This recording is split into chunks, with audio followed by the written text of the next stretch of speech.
I'm Logan Crawford, and right now on Spotlight, I'm joined by a very talented author. Her name is Holly Rouillard Johnson, and she has written a great book. It's a powerful book, important for entrepreneurs and business owners, the heads of corporations, anybody who's interested in the hiring process. This book is called Break Through Your Hiring and Retention Barriers.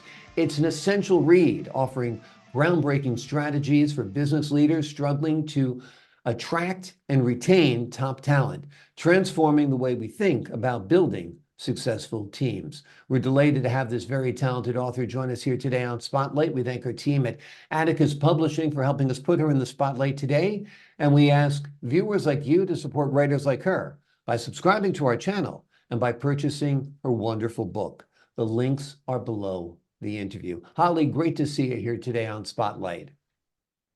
Thanks, Logan. I'm delighted to be here. Really appreciate it. Great to have you on the show. It seems like you know everything there is to know about the hiring process and how you can attract, top employees and candidates. Where did you get your expertise? Tell us a little bit about your background.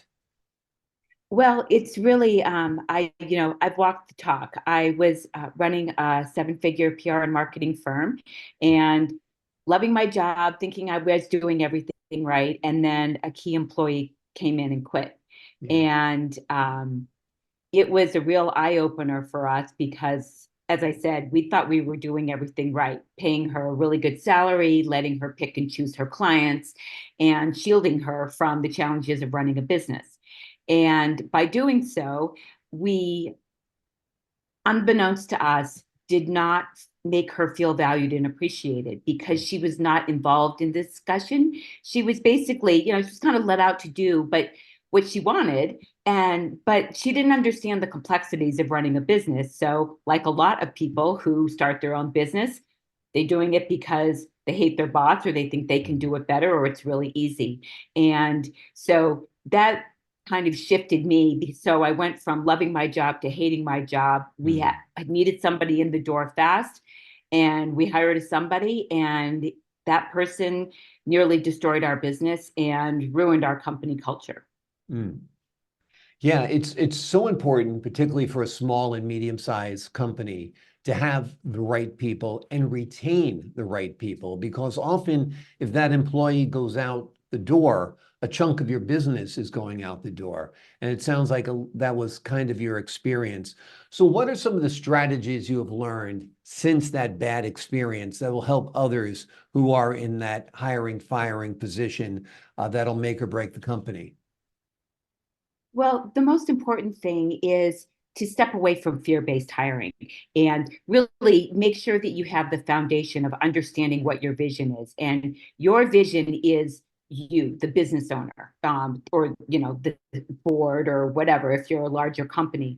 And then building the mission statements, and everybody has their own version of what vision, mission, core values is, but the mission statements being, what do we do every day to fulfill our vision? And that's where the team comes in. And you ask for their input. You come up with some recommendations and say, hey, what are we really good at? And what could we be better at? And then from there, it's called market dominating hiring. And the key to that, of finding the right employee, is what's the problem they have that they don't want and the solution they want that they don't have, and how you as the company business owner can be that solution provider. And if you look at 99% of hiring and job descriptions, it's all about the company, and it really needs to be all about the employee. So it's important to make the employee feel like he or she is part of the process. Absolutely. And that is really the key. Retention starts at hiring. It doesn't start after they're in the door. And in my book, I actually share the actual steps to go through in order to develop both your vision, mission, or revisit your vision. Most vision statements are either too vanilla or they are handed down from somebody else and there's no buy-in.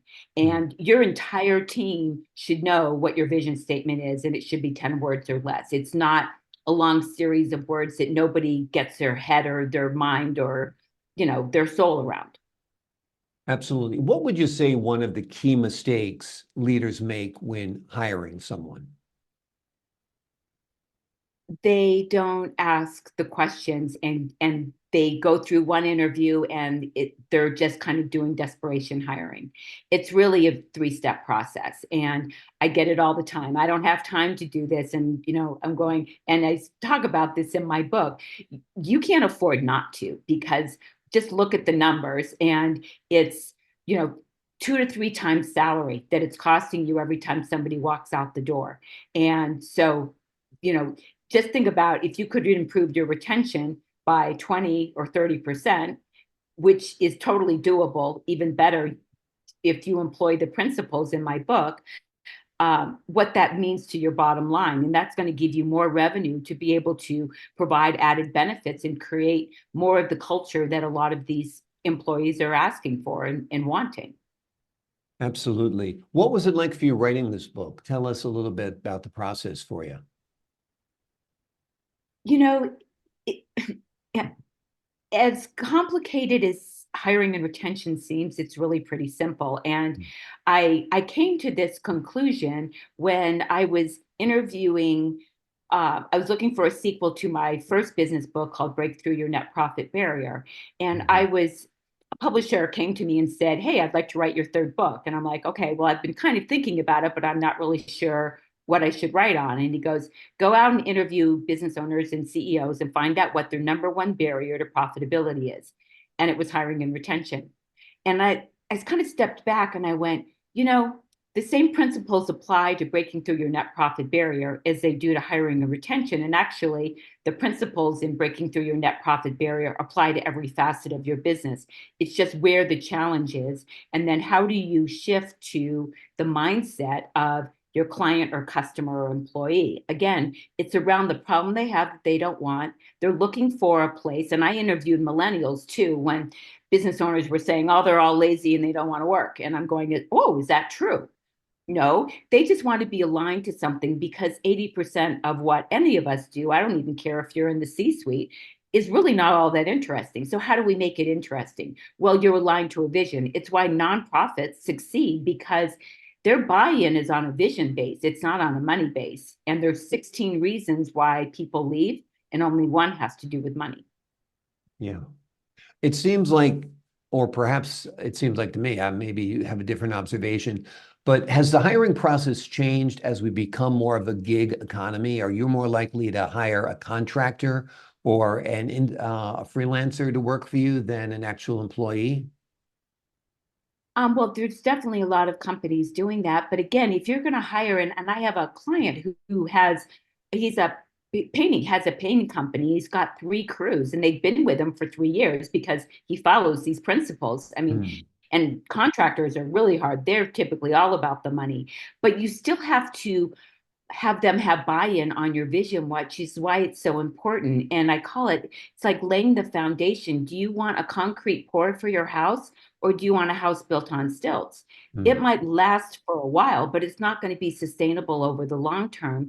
And your team, and it is a team, nobody wants to be called a staff person or an employee. It's just, it's a numbers game then, and they will chase the numbers. But if you involve them in the process, in the discussion, and make this a we discussion, then it becomes a crew thing, and everybody has buy-in at the same level. Yeah, because there always seems to be at a workplace like an us and them mentality, the workers and the management. And I think what you're saying is it needs to be integrated, that the management has to be aware of the needs of the employees. And the employees will then be aware of the needs of the management, and you can work together to achieving your goals. Yes, I mean, it's simply about asking for what's important to them. And if it's not aligned with your vision, interview's over. And that's part of the three-step process. It's not like you're spending 2 or 3 hours on the first interview. It's really just trying to get an understand of, and one of my favorite questions is, which I have to give credit to my sister, who used to be the deputy director of the state California healthcare system, is, what makes you work hard? Like, "Oh, well, I don't really like working hard." Okay, done. Interview over. We don't want people who don't want to work hard. It doesn't mean it needs to be an 80-hour work week, but are you focused? Like, what's your motivator? And if Right. your motivator is aligned with the company vision, you've got a potential candidate for your job. And if not, say goodbye.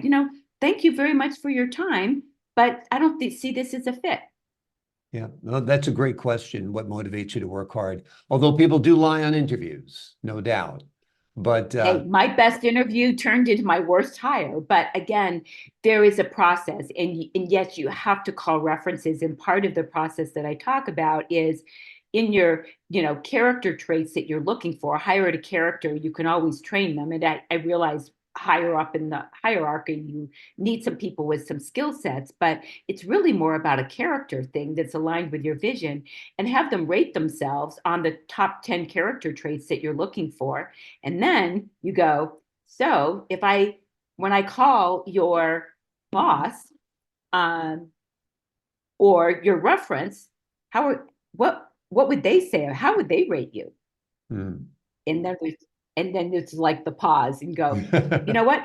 We're not looking for perfection. We're looking Right, for transparency. So right, would you like to go back and revisit your character traits and see how they deal with being called on the carpet? Because it's going to happen at some point.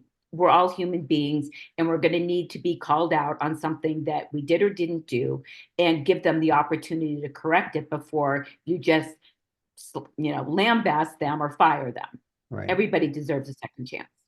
Great. Sounds like great advice. And it also sounds like you're onto a series here, the Breakthrough series. You've got Breakthrough Your Hiring and Retention Barriers. Your other book is called Breakthrough Your net Profits. And profit barriers. Yeah. okay, and you have a And third coming out? my first book was How to Make Feeling Good Your Priority. So I think the third one might be How to Break Through Your Negative Mindset. Oh, I like that one. That sounds like a winner. So come on back on the show when that one's ready to go to press.